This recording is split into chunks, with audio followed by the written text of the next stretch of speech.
Hey, what's going on? What's up, anybody who might be looking in on us on YouTube? It's me, Derek Humphrey. Welcome to Great Hang. I'm here again. It's Wednesday. It's 9 o'clock. I'm going to be chilling with my friend Chris Gersbeck. If you're watching on YouTube, we love to get comments and everything like that. If you don't and you just listen to the podcast version available on Spotify and iTunes, I think tomorrow is going to listen to this beautiful audio voice. What's up, Chris Gersbeck? How you doing? Good. How are you? Good. We did not land that intro whatsoever. I thought it was pretty good. It was no. Listen, I was thinking this while you're getting everything ready. You do a stupendous job for this show in general, but also especially considering how much money you make from it, and the production value on this is worth so much more than your salary at the present moment. I would give you 100% of the money right now if I could, but anyway, yeah. It's a work in progress. You know what I mean? Like, what else is anybody doing during quarantine? I'm just happy we're able to talk in sync and not have it just be a series of awkward pauses, and this is much. It already is. This is a big improvement. Yeah, this is way better because we were on delay before and it came across real shitty and everything. And it's like, I learned from, oh, sorry, go ahead. It was like, I would insult you and then 5 seconds later you'd get pissed off. It was like that. Yeah, instead of getting pissed off right away. When we did, so a little history about Chris and I is that when I used to have a podcast within the last couple of years, called Derek Mansplains It All. I actually miss it. It's on this feed. I haven't hidden any of the old episodes and whatnot, but the concept of it was I sit down and talk with somebody who's also who's not a straight white male. I say also as if like I was about to be like, I'm also not a straight white male. Culturally, I'm not, but as racists go, I am. So anyways, but look, people really like that podcast, like my friends and whatnot who listened to it, and they would tell me one of the things that they really appreciated about it was the quality of the audio, because you recorded it at QED Studios, yeah. And which is they have a great setup for that sort of thing. The unfortunate aspect of it is that QED at the time was like an hour and a half away from my place, and scheduling studio space in there amongst all the other comics who were doing their stuff. It just became like a real, it became such a labor. It was so belabored, and like my it was causing such a strain on I only have 2 days out of the week with my wife, and I was spending one of them going to Astoria, Yeah. to record a podcast. And I know, and I'd feel bad making you go all the way out there to record. Oh, I mean, like I wanted to do it. I'm surprised I did it for as long as I did it, because like the podcast, it's like 60 episodes or so. Yeah. And I actually probably quit it at the concept at the wrong time. I should have just kept going right through this Black Lives Matter movement and whatnot. But well, that was going on when you were doing the podcast. Yeah, Black Lives Matter was going on. Black people were being killed by the police back then too. Yeah. It's not a new phenomenon. I mean, you could pretty much flip through a calendar of the past 100 years and, land on a page, and that's when it would have been a bad time to be a Black person in America. So yeah, that's what I hear. And so what I hear. Yeah. And so I miss doing it, and it was a chance for me also to sit down and get to sit there with some of my friends. But like a lot of times, especially if it was Black dudes, it was just me like agreeing with a lot of what they had to say. Yeah. And in order to make the podcast, because we pitched the podcast like for PR relations as one to a number of major publications which we have friends and contacts at. Like, to pull back the curtain, Chris has a shit ton of contacts and is very great at getting the word out about his productions and whatnot. As evidenced last night for the Mads thing with Frank Conniff and Trace Ballou, where it sold a shit ton of tickets, and it was a very well received event. And I was lucky enough to be on the dress rehearsal. That's right. To watch the dress rehearsal. Thanks for being there. Oh, dude, it was a ton of fun. It's great watching those guys work. I thought when Trace's mic was screwing up, I thought that was him just doing that. Right. It was creepy. Yeah, it's like, this makes total sense for him to be doing this right now. Because that movie was bonkers. But anyway, so Vulture and the New York Times and all these places, because like it's a thing that I discovered about the media, I feel like in general, is that if you have a podcast where you have a guy from what's in media, so we'll just say in especially hipster Brooklyn, New York vernacular, straight white male is a bad guy. Bad guy, he's the black hat, he's the bad person and whatnot. Anybody who's not that is like the good person, right? And so when you have a podcast where these two people are coming together and you're actually showing that, hey, this person isn't really that bad of a person, and this person actually has more in common with this person than was what previously thought, it makes for good content, but not good public relations. Because if I went on there and just told all my black friends and whatnot, like, yeah, I think slavery wasn't that big of a deal and Trump's great, it would turn into a thing. Oh yeah, totally. Yeah, because that's how like the media operates and stuff like that. I know, and it's crazy, and just not like, because I didn't I just recorded the show, but I know like when you were booking it, you would have people come on who I think you would assume would know you better, to not be kind of like this edgelord, like alt-right guy or something, but you still got that, right? Yeah. Some people, like a lot of people that like I know through comedy and whatnot, they think because like that I make jokes to some extent about like things that are like it's like my wife has this thing where she gets really mad at rich, powerful white men, and then she takes it out on me like I'm one of them. And you are, and you're probably the closest white person in vicinity of her while she's complaining. So I'm the only person within vicinity of her when she's complaining like that. Right. And you happen to be a white guy. So yeah, I know. But no, well, I mean, I don't have any power over anything. I don't have a management job. I don't have money. Not like fuck you money or anything like that. Like I don't employ people. Yeah. Like, I don't have that kind of money. Yeah. And so I have enough money to bury myself. That's it. Like I have enough money to make sure that like nobody has to pay for my funeral. And that's it. You know what I mean? Like I'm fine with that because it gives me a certain sense of freedom to be honest and to joke about the shit that I want to joke about. And I think that because I skewer like both left and right politics though, because I don't stay away from like making fun of left politics, even when I make fun of right politics. But the making fun of left politics always stands out in their mind more.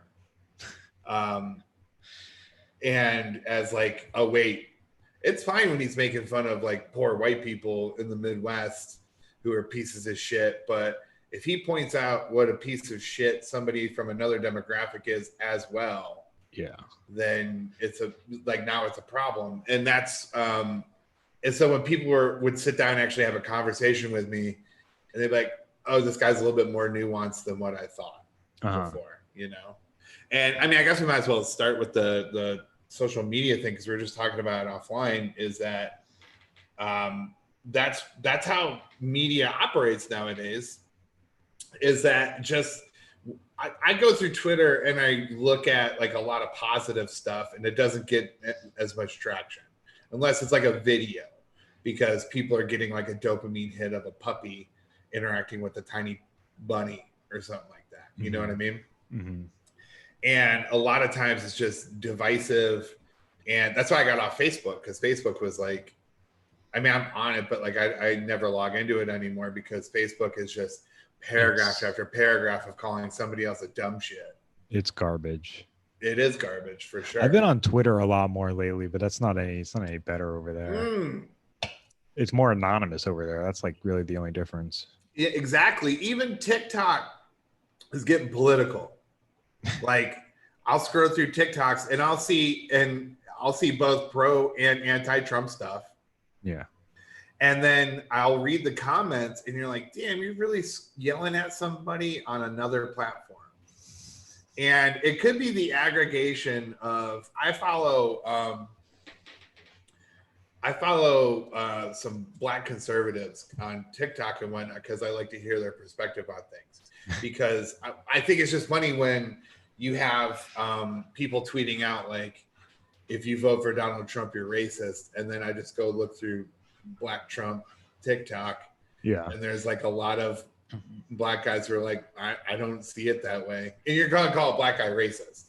And then, you know what I mean? And within that community, another Black person might call that Black person some form of like fraud or selling out their people or some shit like that.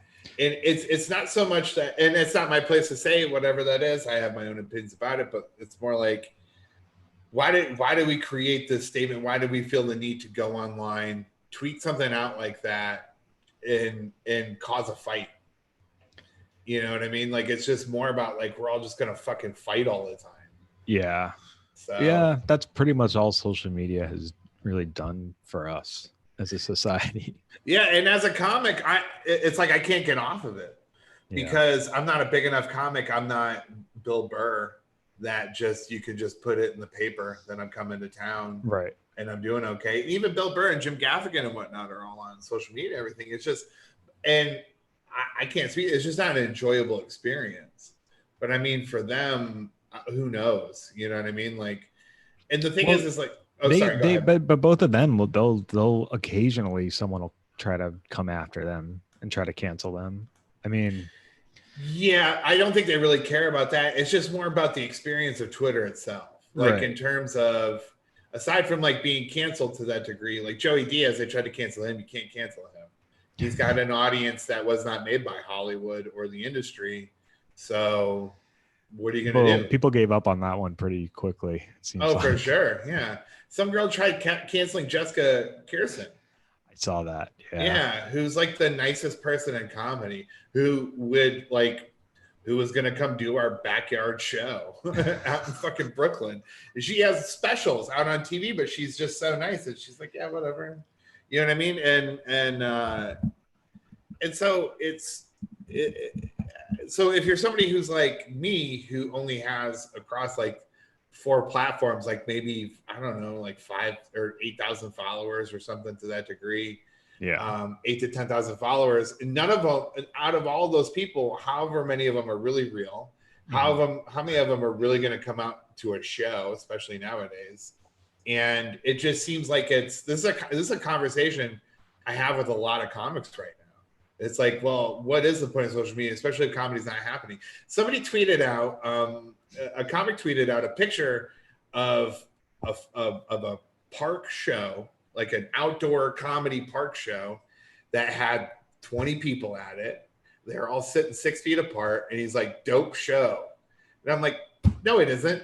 There's nobody having a dope time tonight. I can guarantee there's nobody's having a dope time right now during the pandemic. I'm sure it's a great reprieve, and this comic's a good comic. I'm not really like, it's just like we're still doing this fake hustle. Yeah, it's online. I mean, I haven't done stand up in a couple years at this point, but I don't think like if I still was, I would be going out of my way to do these like Zoom shows that are trying to just be traditional stand up, but it just, without the audience, the format just doesn't really work properly. I tell you what, honestly, some of these Zoom shows, if the setup is good and they have audience there, I've kind of adapted a little bit. Yeah. And no, I'm not to say like it's all bad or anything. I just think it's funny that like, well, I think when we first posted about this show, I instantly got like 3 messages from people who were like, "Hey, I'd love to do a spot in the show." And it was no, really? You didn't? Oh, you have to tell me who that is off the.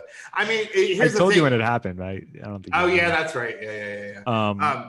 Yeah. Sorry. Yeah, it's just funny that like, and I get it because obviously you're not performing, you want to perform, but it's kind of like taking the same. I'm like, there might be a few people watching this right now or something, right? Like maybe, but I also book podcasts where like thousands of people listen to that, but like no one ever messages me about doing one of those shows. It's like, it's kind of like the same thing. Like why, like I would, before everything shut down, I booked a free late night, basically a bar show. And I would get harassed like every week for spots for that. And it's just like, it's just funny to me. if all those comics only knew how many of those spots went to me. Probably true. Yeah.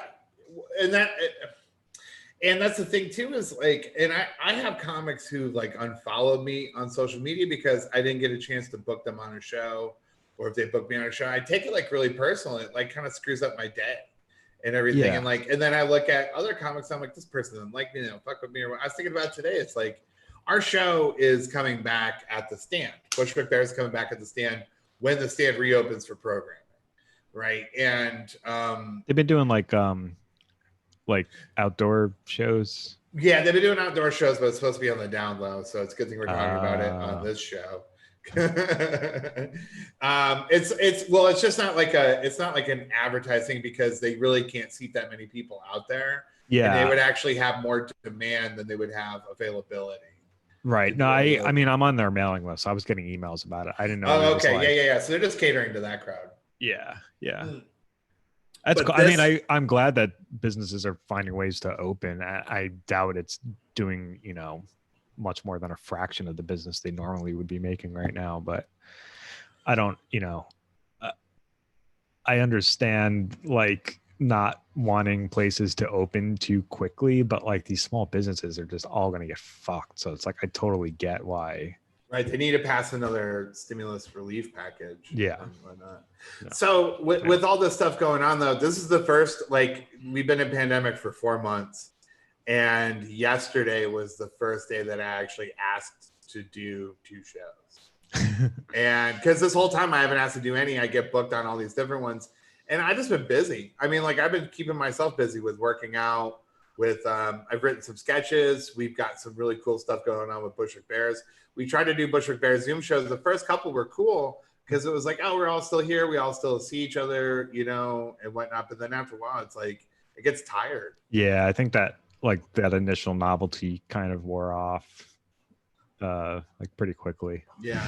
I mean, don't take it wrong though. I got booked for a couple of corporate Zoom shows, and I will absolutely put my best. And here's the thing: is my wife works at a high school, and she works with Gabe. Gabe Malika. Yeah, Gabe Malika, who put on a show for his teachers and some of his students, I think. Oh, he told me about that. Yeah. Right. Yeah. And you had Renan Hirschberg on there. And I watched because I was at home and my wife's Zoom account or whatever. And she's like, I'm going to watch this if you just want to watch it. And it was so funny because like Gabe was like, the show is basically over. And Gabe was like, oh, hey, yeah, by the way, Renan, Derek Humphrey's wife is a teacher. And so she's on here or whatever. And Renan's like, oh yeah, I always forget that Derek's married. He goes, he's so like, he just comes across as so like aggressively single. And then like I chime in, I'm like, I will be now. What? And he's like, oh yeah, I forgot you would probably be listening to the show since we're all in quarantine. Yeah. What is that though? Why do people assume that of you? Do you think that you look like someone who would like probably be single? If you just I guess so. Yeah, I guess I look like a dirtbag. I gotta shave this beard, by the way. It makes me, I look like a teenager. Like my hair is all blonde and shit, but it's just, I put it out on Instagram. Would you describe me as a person having a beard? No. Exactly. So what's the point of it? Yeah, so you have very light hair. Yeah, super blonde, you know? Yeah. So anyways, so I don't know why I come across that way. I guess it's because like I just don't take any shit, and like I don't know. I can't say that most married guys do. I don't know. It's just my attitude about stuff, because I know a lot of my friends, they will tell me, like they're like good friends of mine. They're like, man, you're lucky your wife puts up with you, you know? And it's true. But I'm like, you guys don't know how she is when you're not around. I'm just this way all the time.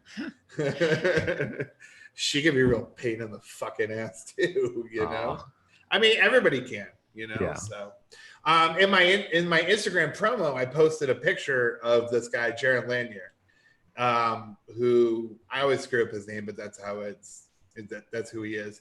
He's the guy who looks like he's from Middle Earth, but he's this amazing. Who is this? Jaron Lanier. If you want to pull up a picture of him, it's JARON space LANIER. I believe that's how it is. Wait, JARON space LANIE. Oh, got it. Yeah. He works to pull back the curtain on how my life really is through the pandemic. Is that I work at a large tech corporation, and the office that I work in deals with artificial intelligence and machine learning. So like Skynet. And I am the creative. Ex Machina. Yes. Yeah. I mean, not to that degree. There's no like robotics or anything like that. There he is. Yeah. Right. So,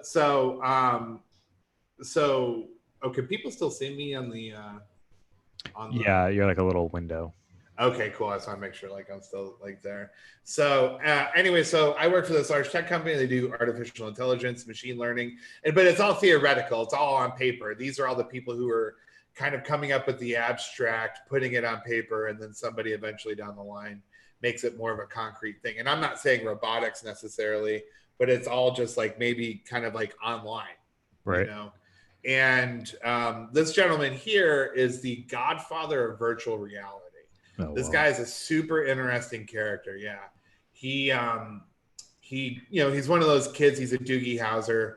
He graduated college at like 16. I read his Wikipedia after he came by the office. Mm-hmm. He graduated high school at like 16. He like fashioned a canoe out of a tree and sailed it to Central America, you know, on his own when he was young. Yeah. Like these sort of like, you know, just super interesting things that like, if I were to start doing them, you'd be like, you're a pretentious fuck, Derek. You're like trying too hard. It comes like natural to this guy. I could see you taking this turn though. The dreadlocks and little beard.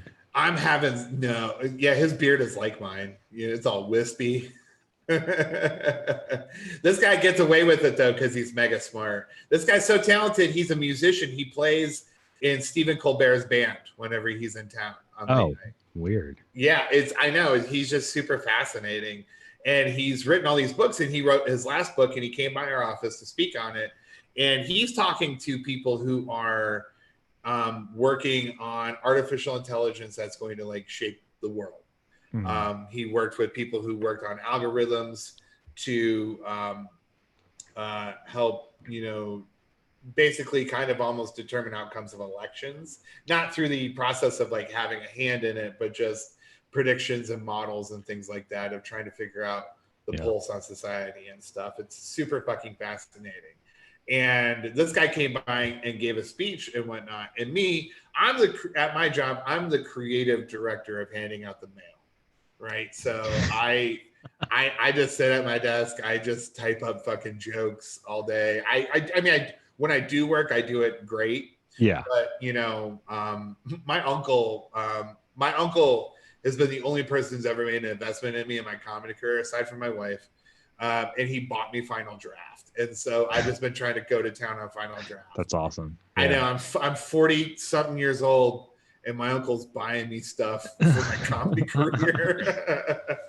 There's a Google Doc plugin you can get that's like great for writing scripts. FYI. I'm sure Final Draft is much better. Yeah, Final Draft is pretty sweet. Yeah. And if you want to be taken seriously by the industry, I know it's fucking lame. Anyways, so he came by, he talked about his latest book. His latest book was 10 Reasons to Delete Social Media Right Now.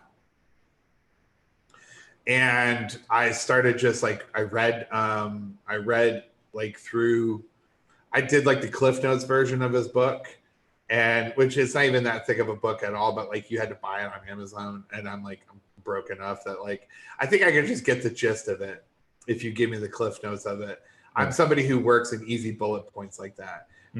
Just like I would like the nuance of like a good novel and everything, but when it comes to technical stuff, it's like, just tell me what it does. Yeah. Yeah. So anyways, and I've watched some of his videos. He's given TED Talks. He's been interviewed by the New York Times and everything. And it's just basically like, he's just like, social media is destroying your life.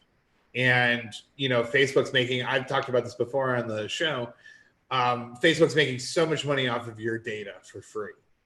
And it's just a poison. It's a poison on our lives. And my stepdad, he's a communications professor. And at the, I think he's retiring soon, but he's been at a couple universities throughout his life. And he said something to me a long time ago that I didn't really ever want to take into consideration, but he was like, the internet is almost like a public utility, and it's kind of like water, where you would filter your water and you would make sure that if you have a municipality that has access to this, that it wouldn't be poisonous or ruinous to you.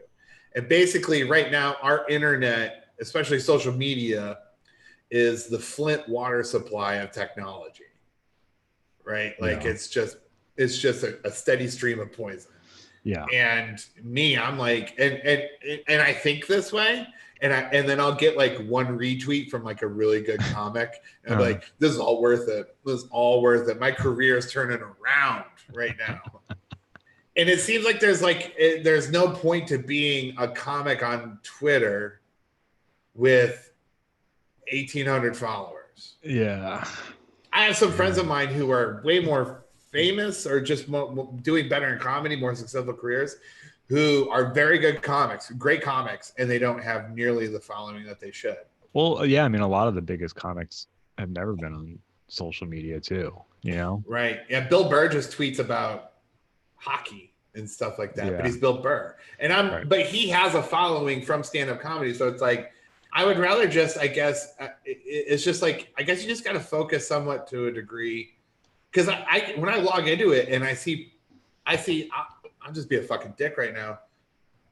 I see some of these people putting on comedy shows during the pandemic, and I'm like, hey, I respect your hustle. I still don't respect your jokes. And you putting this shit on doesn't make me think like any better of you. You know what I mean? Like when comedy goes back to being comedy, people, this is why I like the Zoom shows, because it gives me an idea that people still like sitting in a room with me. And you can tell the people who are just like kind of doing bits, like forcing shit. And then there are people who like, I think, and I mean, well, I'm being a prick, like sounding arrogant about myself, but it's like, you can tell that like I could be compelling with a certain, you know, in a live room. And it sucks thinking that like, you know, I feel like I have a talent. I feel like a lot of friends of mine have a talent. Some friends who are further along than me in comedy have said that, but they you know, they know my social media is trash. They really think your social media is trash though? No, they don't think it's trash. No, in fact, a lot of comics come with me and at shows. My favorite thing at shows is like I'll be at Gotham and like 3 comics come with me individually and be like, hey dude, I fucking love your posts. I do too. I love your social media. Like it doesn't, you know, there are some comedians that I won't say who I'm good friends with, and I can't stand just their presence on social media, and I think it just does them so much more damage than good. But like, I think I'm that person. No, you're totally not though. I mean, I think what people like about your posts are just like the amount of honesty that most people would never, you know, they would never succumb to that, like that amount of honesty. Or they would just now I appreciate that, because you and I both know a fair amount of comics who we won't name who hate it. And it's funny because those comics are more established. It's a weird variance of like, if I know, we'll say I know like 500 people that I would consider like a comedian. You know what I mean? And there's a lot of people who I respect who do comedy, but I don't consider them a comedian. Yeah. And I barely consider myself one. So, I mean, it's like, especially right now. So, but we'll say if I have 500 and, you know, 300 of them are like even verified, like sort of like blue check mark level person, it like those people tend to be more the ones who don't necessarily like what I have to say than the people who aren't necessarily verified. Because I think a lot of the verified people, some of the blue check people and whatnot, they have jobs in comedy and they know those jobs could be taken away. I don't have a job. Right. I mean, and the job I do have is so menial and it has nothing to do with comedy that you can't take that away from me. But they stopped verifying people like 2 years ago though. No, they issue blue check marks all the time, don't they? I don't think they do. I mean, I've looked into getting some of my clients blue check marks who absolutely should. Like Frank Conniff, like should have a blue check. Oh, he's not verified? No. Oh, and he's good on Twitter too.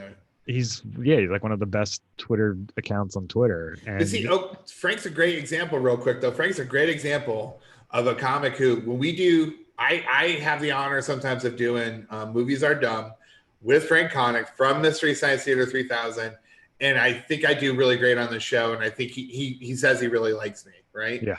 So in a live environment, he's like great. But if he were to read my social media, he'd be like, "Fuck this dude," you know? I mean, and it's not wrong to say it, and I don't blame him, because he has a certain sensibility about himself that doesn't line up with mine. But here's the thing: is I think he's super funny. Yeah.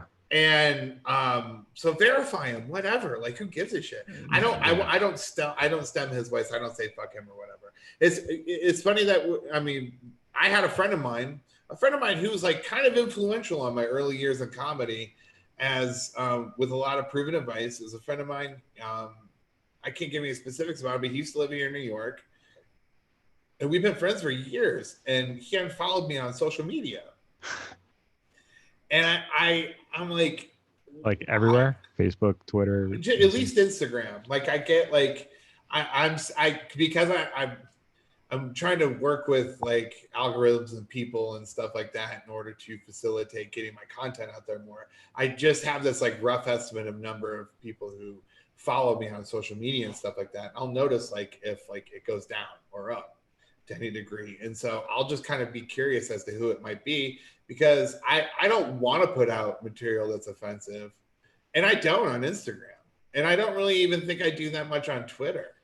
And it's certainly nothing that this person is super political right now. And of course it's all anti-Trump and whatnot, which is fine. I just would never like not be somebody, if they're my friend, I wouldn't not be their friend anymore if they just have a different opinion. Yeah, that shit's getting outrageous. It is getting outrageous. My wife and I have a difference of opinion, and we've had to have some serious discussions because we had to be like, make sure that neither of us are looking at it going, well, like we might disagree, but a lot of it's just theory. Right. And in the things that we could put into practice, we're putting into practice. And that's also to say that my wife's had a positive influence on me and my opinions as well. She gives me a different perspective. My wife's a white liberal white woman who I think has earned it. Because she came from poverty. She worked at a school in Bed-Stuy, Brooklyn, right near the Marcy projects, in one of the toughest school districts for years. And she instilled in a lot of these children, a lot of these kids, like they still keep track of it, they still write her. One kid put her in his rap, was talking with his rap song on yeah.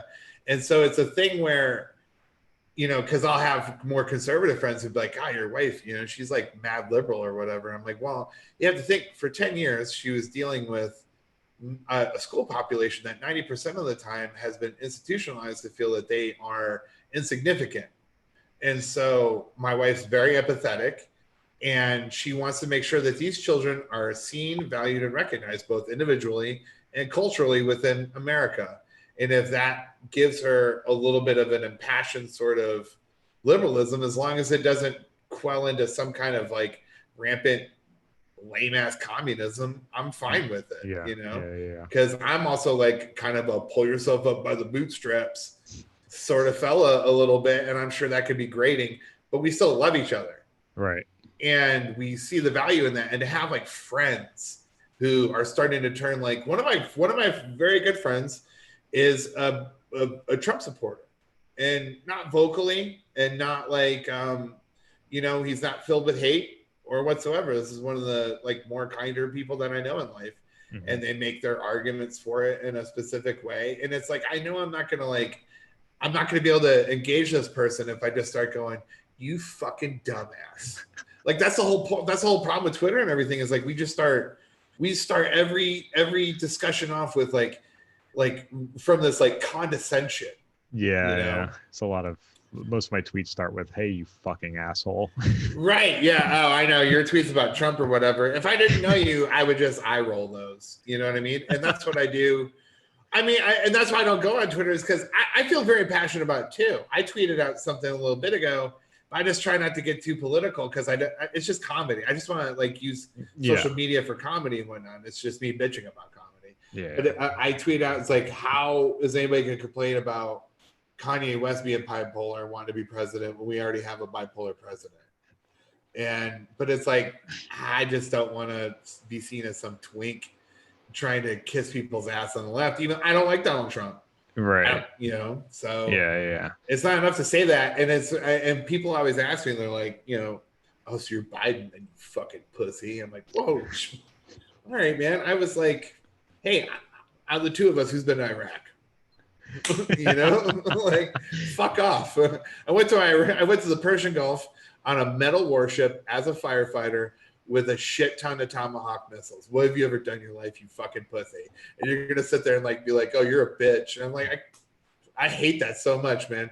I quit a job where if I had stayed with it to this year, I'd be halfway retired, making 6 figures a year, to move to a city where I knew no one, to pursue a dream that has a 0.01% success rate, and I'm somehow a pussy because I think, because I don't think that the president should be going on TV calling people retards.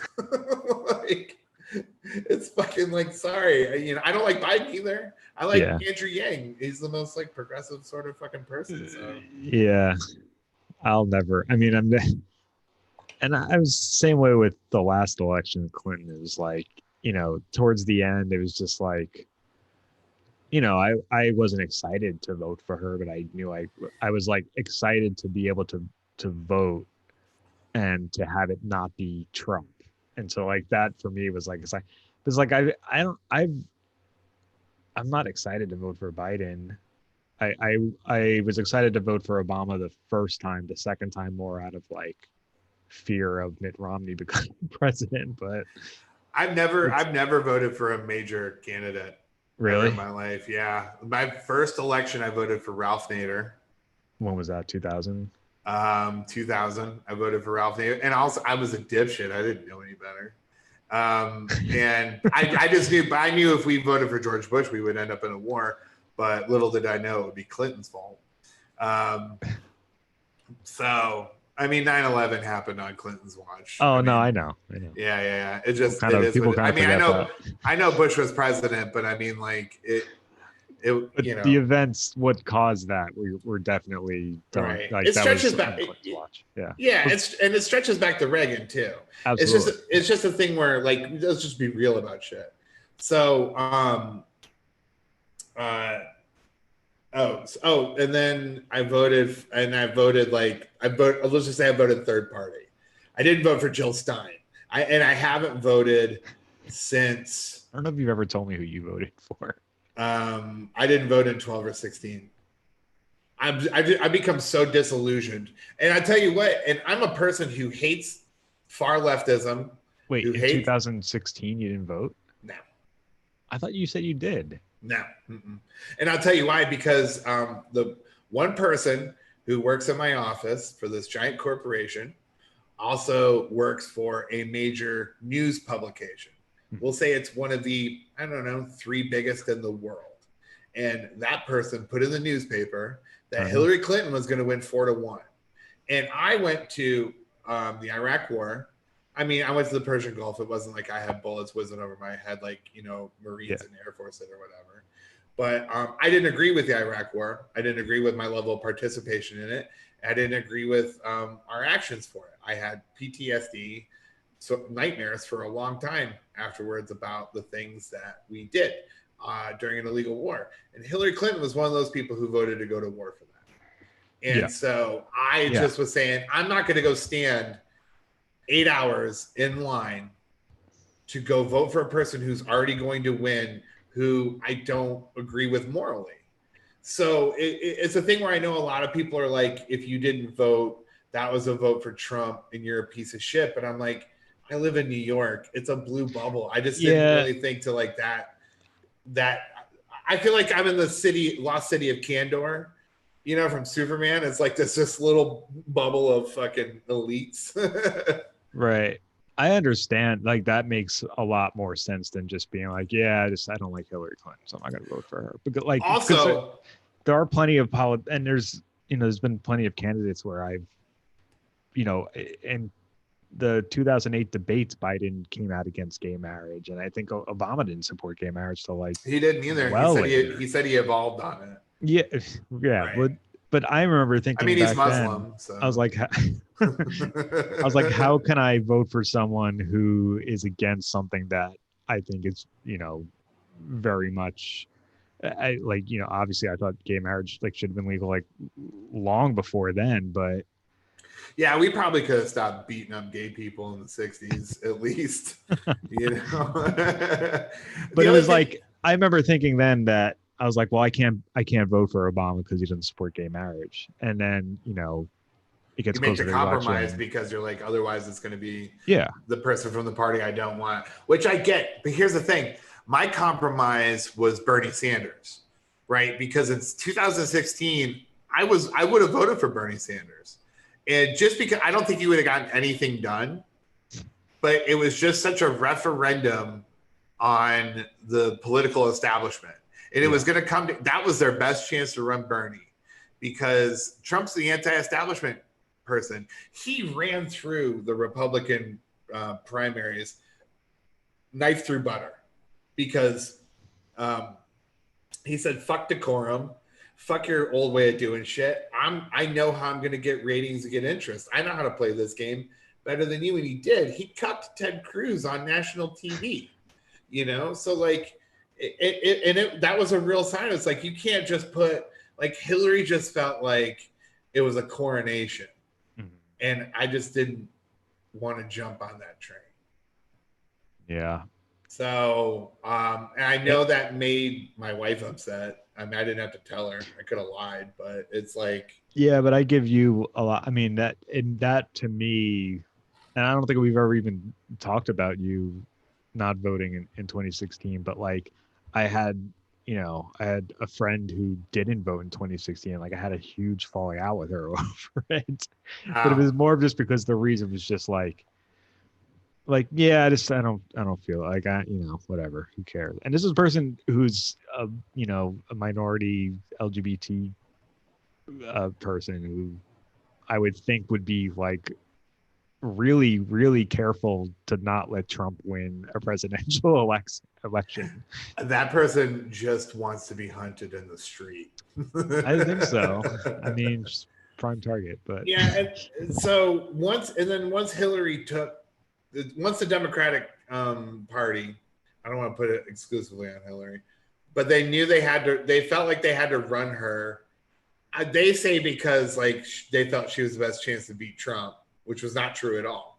Because there are a lot of friends of mine who also didn't vote who would have voted for Bernie. And I think that was their best chance to do it. And then I got annoyed with Bernie last time. And I also got wind of Andrew Yang, and I'm like, this is the way to go. This is the most progressive candidate possible. Like, I know Bernie, some people think communism is somehow progressive, even though it's an old idea that never worked before. So like, I don't know why they think that, but I think Bernie wouldn't have got shit done in office aside from like having people maybe just be a little bit more chill. Because we can't deny that no matter how you feel about President Trump, love or loathe him, that things have been fucking crazy for the last 4 years, you know? And like, right. Listen, I love Space Force. I would say if there's one thing that this guy did, he did Space Force. And I feel like Space Force is the first step towards Star Trek.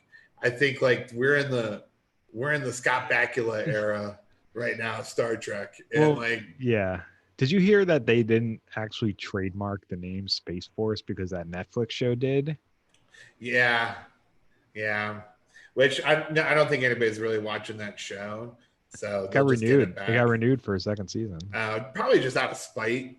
They're probably some corporate. They're like, well, we have the trademark, so let's drive Trump insane. Yeah, let's bully him about this now. Just kidding. He's a piece of shit. So, anyways, we spent most of the time talking about why social media is evil, and I think regular media is just kind of fucking evil too. Because I watched a movie this week. Have you seen I, Tonya? Yes, great movie. Did you like it? Yeah, I thought it was good. What did you like about it? I mean, I liked seeing. I mean, I'm sure most of it was fictionalized, but I did like seeing Tanya Harding's perspective of the whole thing. After like, I was like 10 or 11 when that happened. I was like, that was like the biggest thing in the world at that moment. Oh, that happened on my 15th birthday. Oh, man. January 6th, 1994. I was at my quinceañera, and fucking Nancy Kerrigan got hit in the kneecap 45 minutes north of me in Detroit. Like, it was a weird birthday. Oh, wow. Yeah. That's also the same year of 6 months later, O.J. Simpson would be on the run on TV. And 94 shit. Was a bonkers year, dude. I think that's the year Cobain offed himself. Yeah. That was a wild year. Yeah. Wait, so say that again though. Wait, I'm sorry. What were we talking about before? You just threw me off by asking me that question. Oh, we're talking about fucking Tanya Harding. God damn it. Oh yeah. So what didn't you like about It's not that I didn't like it. It's a case of getting. This is why I had to unfollow Michael Clayton on Facebook for a while. Is because getting. Does he know that? Yeah, I told him. Because getting somebody's movie reviews of movies before I got to see them influenced my opinion, and I didn't appreciate it. Yeah. And a lot of it was, a lot of people said they really enjoyed it, but there's this like sect of people who said they really enjoyed it because they're like, oh, she's such a piece of shit. They're like these upper crust people who are like thumbing their nose at Tanya Harding because she was involved in the whole Nancy Kerrigan thing or whatever. And she, if you believe her account, she really wasn't. Yeah. But, again, who knows how much that's fictionalized. But the thing was, though, is that everybody's like, oh, Allison Janney gave such a great performance. And they thought it was funny. But I'm like, this is just sad. Yeah. It's a thing where it's like, I can appreciate the movie. I didn't like the way that it was shot. I didn't like that they were even kind of like trivializing, like, Jeff Gillooly, how they made him, and even Tanya, how they made her, like trivializing the fact that she grew up in an abusive home. Yeah, and it kind of played up for quirky laughs. Yeah, you can't play up spousal abuse for quirky laughs. I'm sorry. Like you can, it's a thing where there's a different way to do that. And listen, I'm not one to tell anybody how to make a fucking movie. I've never made a movie, but I know how to tell a story.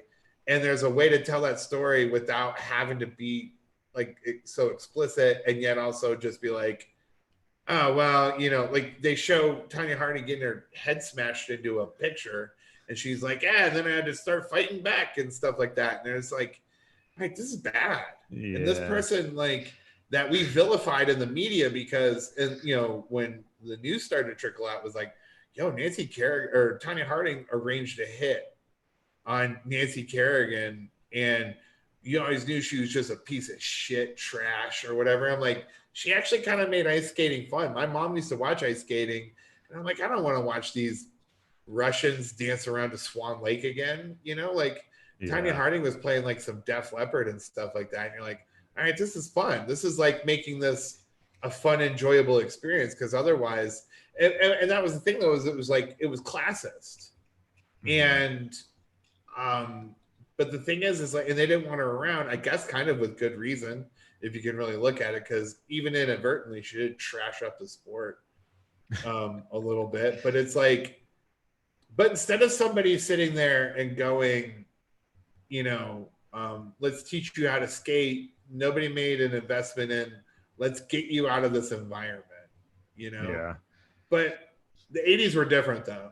And how child rearing was done and stuff like that seemed like it was a lot different. And I thought Allison Janney, I mean, she played the character well and whatnot, but like the character wasn't a good one. So yeah, I mean, it's like one of those entertaining movies that none of the characters are actually likable, but somehow it's, it's entertaining. Whoever played Sean Eckhart did a good job. I think that was his name. The fat guy who was always like, oh yeah, I'm a counterterrorist expert. Yeah. Oh yeah, what's that guy's name? He's been in other stuff. He starred in that Clint Eastwood Richard Jewell movie as well. Which one was that? Is called Richard Jewell. Oh, okay.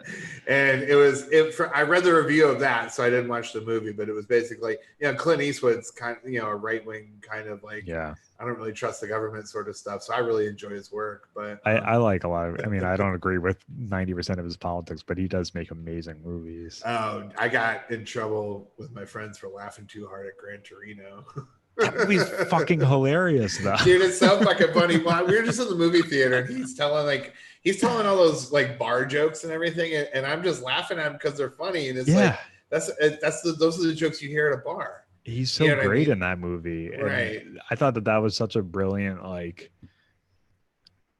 it is such a great way to kind of like make that kind of character like kind of like the Archie Bunker type, like lovable, but like, you know, in a modern sense, I guess. My favorite part was when he shit on his grandkids, because his grandkids were disrespectful little pieces of shit, and he's like, you guys missed the point of all of this, you know? Yeah. So anyway, so like I mean, I could identify to a certain extent with Tanya Harding and where she came from, because like where I came from, people didn't have super great educations, and everybody was a laborer, and a lot of kids were poor and in homes that were filled with abuse. Right. And not everybody, you know what I mean? But and even some of the good homes, it doesn't mean that just because you're rich, you're above that sort of thing. But it tends to happen, and seemingly a little bit more in impoverished areas. And they're just like, you know, let's go ahead and fucking kick this bitch while she's down. You know what I mean? She's just lived like a shitty life or whatever. So like, let's go ahead and lampoon it as well. I felt bad for it the whole time. Cause like, you know, I went to 4 different high schools. Okay. And the second like high every school. Year? Yeah, every year. Well, I'm sorry, what's that? Every year you'd switch?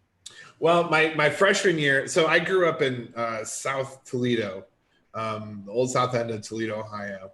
And I went to school primarily through grade school, junior high, and with like one neighborhood of people. Okay. And so my freshman year, I wanted to go to a prep school, like a Catholic school, because it just was a change of pace, and like I want to go play the sports there, and I knew some other kids who were going, and I just wanted to like, I was really trying to ascend class. I was trying to move up and try to be like a better person than the kids I grew up with, and I failed horribly at it. I just did really bad in school. I never turned out to be a better kid. All I wanted was attention, and I was a real piece of shit. You know, end of story. My parents were just like, well, we're not gonna send you back to that school and waste all this money when we need it to, you know, whatever. So then the second year, sophomore year, I went to high school, public school, with all the kids that like I kind of grew up with and grew up around. And I just got so much more trouble there, because it was they're kids. I got like knocked out. I got choked out one year. And see, I tell people that story and they're like, oh, you're a pussy. I'm like, well, the guy who choked me out is in jail for murder now. So like, my bully had a good rap sheet. Wow. And so, he killed a dude and then put his body in the sewer behind our high school. Shit. Yeah. There are a few people that I went to high school with that I've since looked up, and one of them has been arrested like 15 times for dealing meth. Yeah. One guy I found out stabbed someone when he was like 16, like after I lost touch with him, and was like in juvenile detention for a few years. And yeah, it's crazy. I mean, it is what it is. It's just like, yeah, I actually had a guy who used to fucking, I wasn't necessarily afraid to fight. I was afraid of my mom kicking me out of the house. Yeah. And so I had one guy who used to try and fight me a lot, and he was a tough kid and whatnot, but he hated me. He hated himself or whatever, you know? And like, he had like a tattoo when we were like 15, 16, and not even just like any old tattoo. It was like a Grim Reaper skull ripping out of his fucking, oh yeah. He rode a motorcycle to high school. Like he dealt drugs. He was in jail for a while. Like he was a bad kid. I was in Cub Scouts with him. Wow. When we were little kids and whatnot. And he used to fuck with me. And I just didn't want to get suspended or expelled. The public school system, I mean, I got in trouble right away. I was always getting suspended, and I was on the brink of getting expelled. And at one point I was almost expelled, but my dad went to talk to them and to be like, just leave him in, and we're going to get him out of here next year. Just don't, like, you know, sort of thing. And so after my sophomore year, my parents were like, we got to get out of here because this kid's going to keep fucking ruining everything. Oh, and so, man. Yeah. So we moved out to the suburbs, And then I went to school in the suburbs for a summer or for a year. And I just didn't have any interest in school. So my senior year, they put me in this program for fuck up kids. And it's just like kind of almost like a work release at the vocational school. I went to vocational school and didn't have a vocation that I learned or studied. Like a whole year? Yeah. So what it was I had to have a certain amount of credits, and I had to go to one high school. My normal high school, I had to go for first period, right, to take math. And then I would have to drive my car to this vocational school for 3 hours of class. And then they would let me leave at like 12:30, 1 o'clock. And then I would have to go to work. And so it was basically just almost like a monitoring fucking sort of system. But here's the thing is like, I graduated 10th from the bottom in my class, right? In grade wise, I barely graduated. But as far as standardized testing and intelligence tests or whatever, I graduated 10th from the top. And so I took my vocational school. We used to do, we started playing trivia in class, and I started getting all the answers right. And so my school teacher from the vocational school, he signed us up for Quiz Bowl. Yeah. Like state quiz bowl championships, and I took our school to the state championship. And we would have won, but I was real hungover. Oh man! Senior year, yeah. Was everyone pissed at you? What's that? No, I mean, because we were all drinking, we all got drunk. We were staying in this hotel in Columbus, Ohio. We had to drive from Toledo to Columbus, Ohio. It was like 2.5 hours and whatnot. We were staying in this hotel, all on this floor. And we snuck beer in. We found a guy who would buy us beer, right? And then we snuck beer in by I took our bed sheets. We were on like the 5th floor, and I tied them all together and I lowered them down. And then they tied fucking couple cases of beer around it, and I pulled it up. You're like the little rascals. Oh, dude, yeah. It was like a Scooby-Doo heist. It was just. And so we got drunk, and then we lost. I used to chew on pen caps, and I swallowed one, and I started choking during the quiz. Shit. Yeah. Like in front of an audience? Oh, dude, everybody, like one guy from my team jumped up and pointed, he's like, hey, he's choking. And the whole thing stopped. And hundreds of people were fucking looking at me. And I fucking Heimlicked it myself out. Holy shit. How do you do that, by the way? I'm always like terrified of choking while I just started punching myself in the fucking stomach. That's all you gotta do. Yeah. You're supposed to like jump on the back of a chair, but it wasn't so far down. It wasn't down around the bend. It was caught like almost at like where my tonsils are. You could just kind of grab it. I couldn't reach it, but it was too far back to. Yeah. I start getting like short-winded just thinking about that. When I was like 5 or 6, one of my earliest memories was I tried to swallow an ice cube and it got stuck in my throat, and like just like that panic of not being able to breathe is just like absolutely horrible. Dude, they just pour like warm water down your throat. I think my mom just like got me to spit it out somehow. She probably just went in my mouth and grabbed it. She kicked you in the back. Boom. I had a panic attack once in my life. I think twice actually, but I had one real panic attack in my life, and it was super fucking scary. It was before I got married, and it's not even a joke. It wasn't like right before I got married. It was like months before I got married. Yeah. Because I was just like, I was working part-time, trying to do comedy and pay for a marriage, like all at the same time. It just wasn't adding up and working out. Yeah.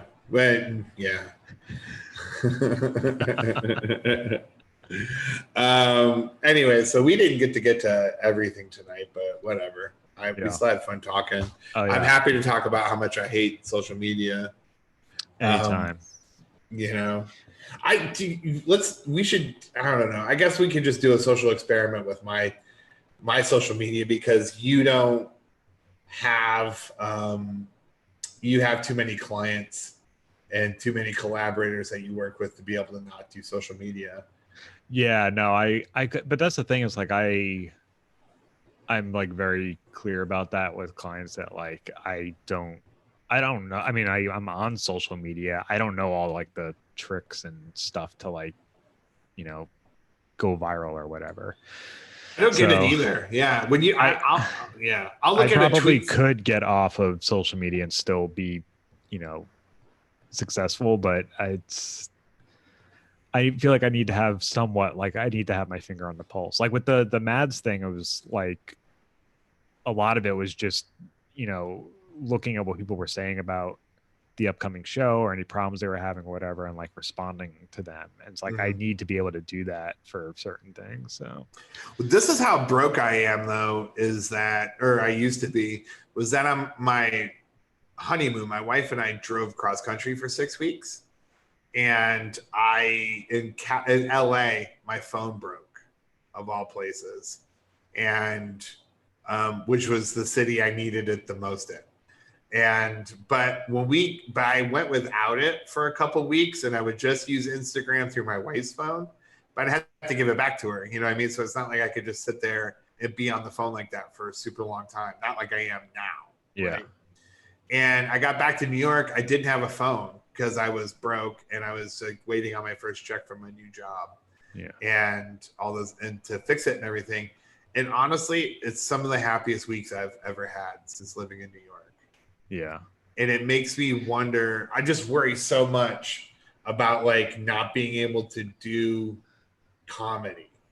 I feel like as long as you have like a website and an email, I don't see how it affects. I mean, maybe just this sick ass YouTube channel. Just yeah, just like visibility wise, I guess it makes sense to have more of an online presence. But like, who the fuck really cares? I don't know. Especially right now. Yeah. You know, because part of the reason I got off Facebook was that it was like a lot of people were saying, if you fucking support Black Lives Matter, I'm gonna kill you, you know, or whatever. And then other people are like, if you don't tweet every day about how much you love Black Lives Matter, you're a fucking piece of shit. And then you have other people who are still like, we don't need to hear white voices right now on this topic, but if you're white and you don't say something, you're a piece of shit. And it's like, what's the fucking message? I got that too, and that pissed me off just because like I was seeing it posted by people who I'm quite certain don't have any Black friends like at all. Right. Like, yeah. I'm sitting there, I'm like hanging out with like, you know, my sister-in-law, my niece and nephew who are all Black, and like, like I clearly like support the movement. And if I'm not saying anything, it's just because I don't think that that's going to necessarily do anything, but like, right. Also, if you're like a friend of mine and you're Black, you're my friend regardless. So it's like, I think you probably know where I stand with you interpersonally, with you as a culture. Yeah. You know, and also too, it's this thing, I wrote a sketch about it recently. I'm shooting it on Sunday.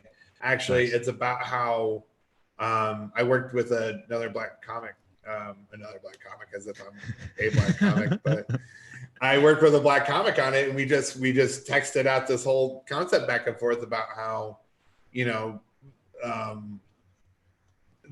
some white people treat Black people and culture as like a monolith, as it being all one thing. That's why I like looking at Black conservatives, because it's like some of their opinions are similar to mine, and it comes from a place.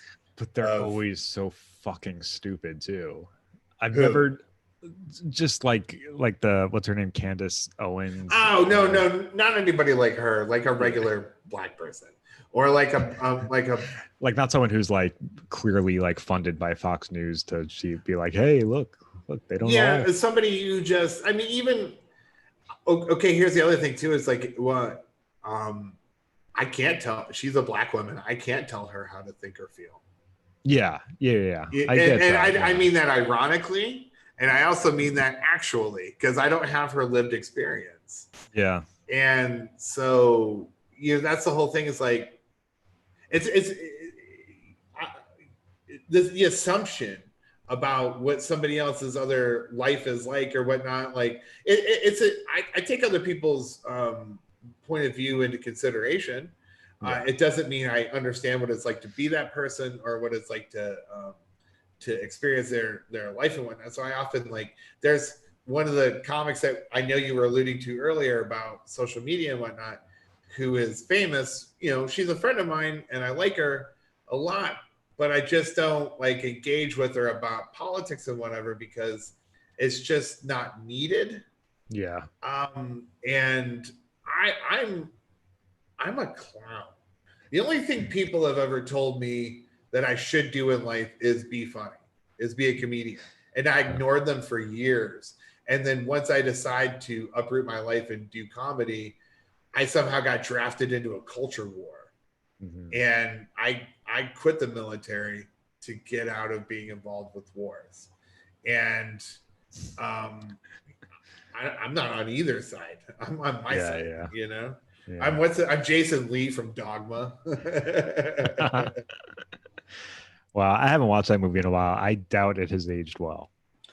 I bet it has. I bet it has more than you might. I don't know.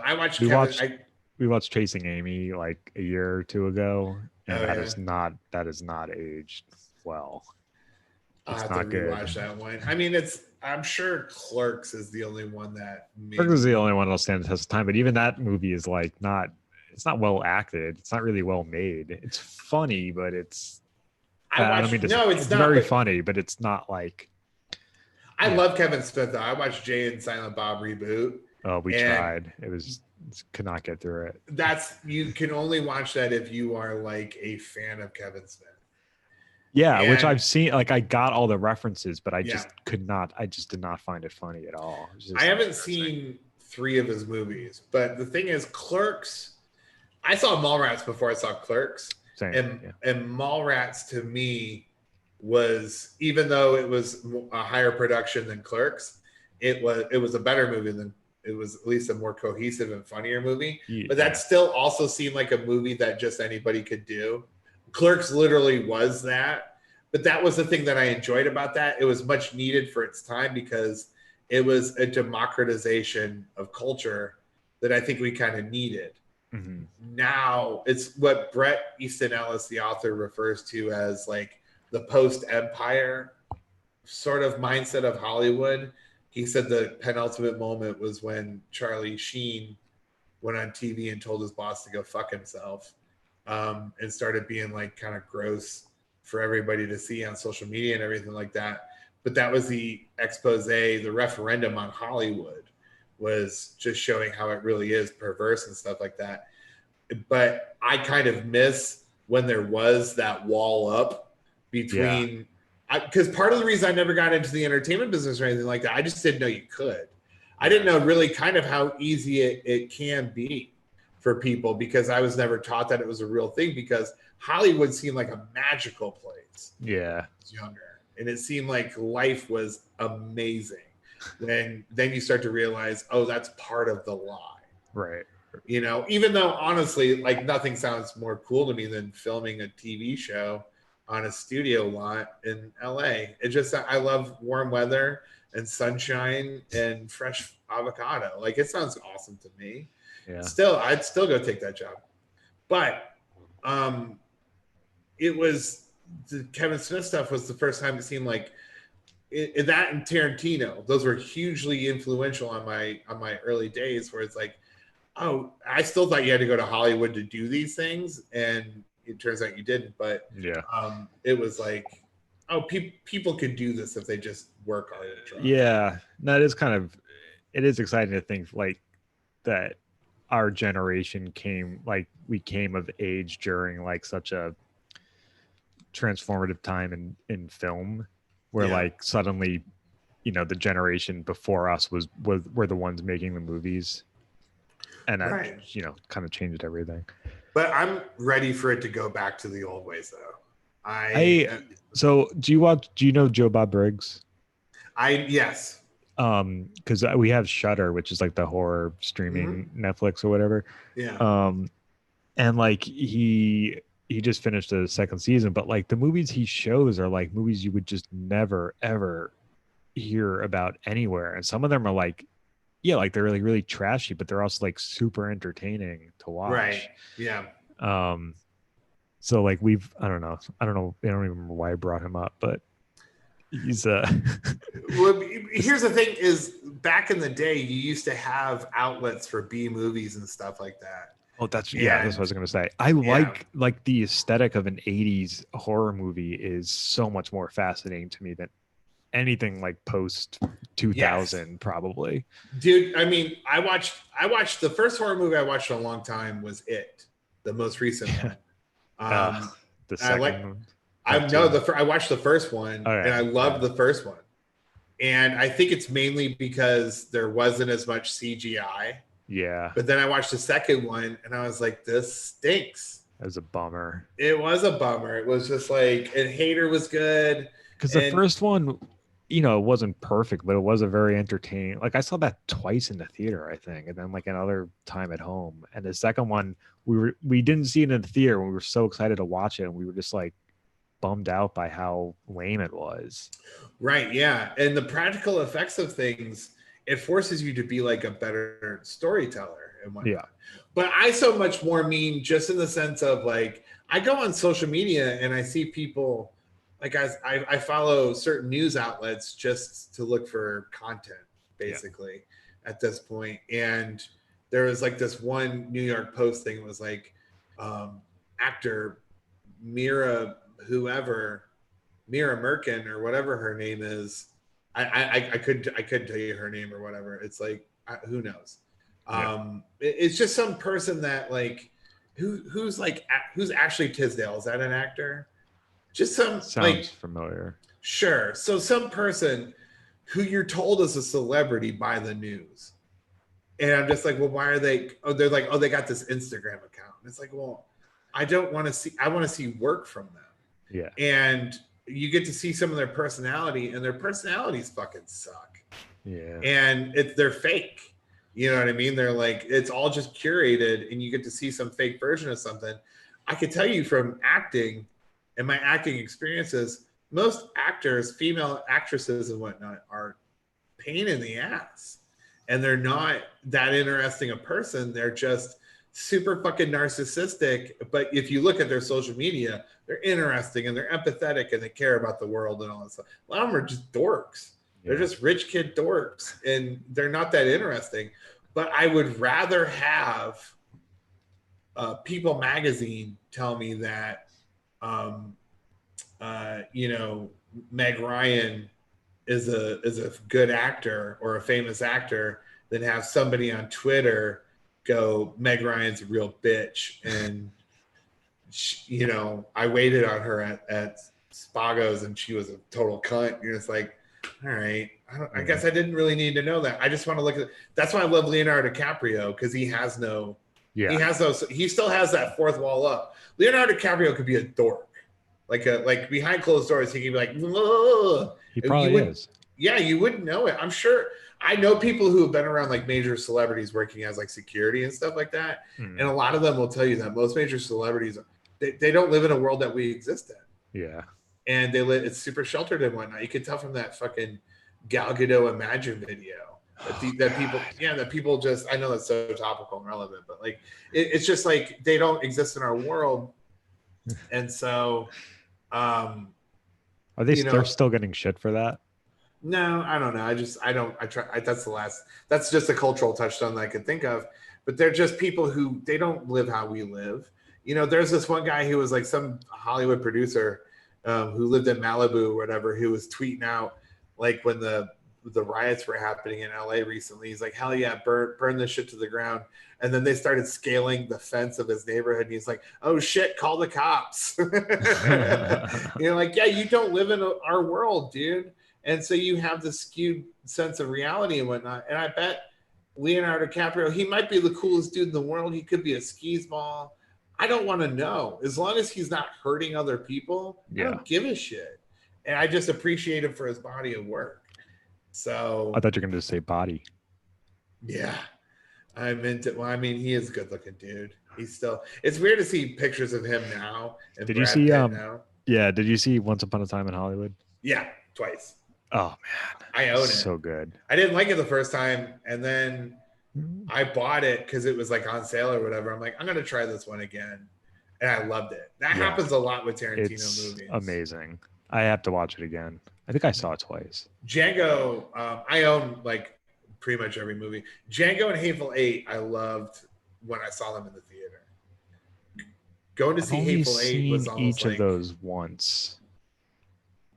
And I think I don't know. To me, Glorious Bastards is like his most satisfying movie, start to finish. You think so? Yeah. Why? What do you think it is? For me, it's probably Django. Really? Over like Pulp Fiction? I mean, I don't know. It's hard for me to tell. I'm trying to think of a Tarantino movie that I don't like because I like Reservoir Dogs as well. I like them all. Yeah, but I've never seen Death Proof. That one you could. It's not really like a Tarantino. Like that was him making like sort of like a homage to that time period, which is what all of his movies are. But that was like it was kind of just like supposed to be throwaway. Like that was like blatant, sort of thing, right? I'm interested to see if he does a Star Trek. You know, it's never gonna happen. I would love to see it. It would be a nice direction for Star Trek. I agree. Yeah, I just don't see him doing anything that he's not like the creator of, you know. Yeah, especially for like his last movie too. Yeah, it's like he doesn't want to go out on that. So, yeah. Anyways, let's get out of here. We've ran pretty long. All right. So anyways, thanks everybody for listening. Follow all of Chris's stuff. He does Dub Productions. He does a lot of cool shit online. He works with Dave Hill, Frank Conniff. He works with Michael Ian Black and Ken Marino. All sorts of like really great people. It puts out a lot of great stuff. Like I said, he's doing me basically a service. But we have fun on this show. Yeah. I hope you still do. Of course. Cool. Awesome. I wouldn't do it if I didn't. Yeah. So social media is evil, but follow me on there. I'm at Derek Humphrey. And if you're listening on iTunes or Spotify, rate and review. If you're on YouTube, give me feedback. There's one guy who gives us feedback. I think he's a fan of yours. And I appreciate what he's had to say so far. So anyways, I'm going to keep doing this as long as it's still fun. So. All right. Cool.